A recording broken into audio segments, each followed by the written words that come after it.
இவர்களுக்கெல்லாம் உதவித்தொகை ரூபாய் 6000 நிவாரண நிதி இல்லை. தமிழகம் முழுவதுமே டிசம்பர் மாத வெள்ளத்தில் போராடி வருகிறது.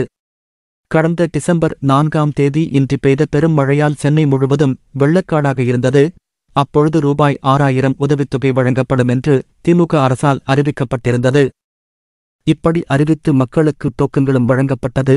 நியாய விலைக் கடைகளில் மக்கள் நீண்ட வரிசையில் நின்று ரூபாய் 6000 பெற்று வருகிறார்கள். பல நியாய விலைக் கடைகளில் மாலையிலும் நீண்ட வரிசைகள் காணப்படுகின்றன. ஒரு சிலருக்கு கிடைத்த டோக்கன்கள் ஒரு சிலருக்கு மட்டும் கிடைக்கவில்லை. அதற்கான காரணங்கள் இப்பொழுதுதான் தெரியவந்துள்ளது.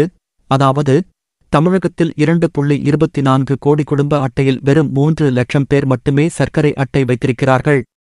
பொங்கல் பரிசு, நிவாரணத்தொகை காரணமாக வசதி படைத்தவர்களும் அரிசி அட்டையே வைத்திருக்கிறார்கள். 4 மாவட்டங்களில் வெள்ளத்தில் பாதிக்கப்பட்ட குடும்பங்களுக்கு 6000 வழங்கப்பட இருந்தது. அதில் வசதி படைத்தவர்கள் என தனியாக பட்டியல் உருவாக்கப்பட்டுள்ளது என சொல்லப்படுகிறது. இந்த மொத்த பட்டியலில் அரசு ஊழியர்கள் மற்றும் வருமான வரி செலுத்துவோர் என அவர்களை தவிர்த்துதான் வருமான பட்டியல் தயார் செய்துள்ளனர்.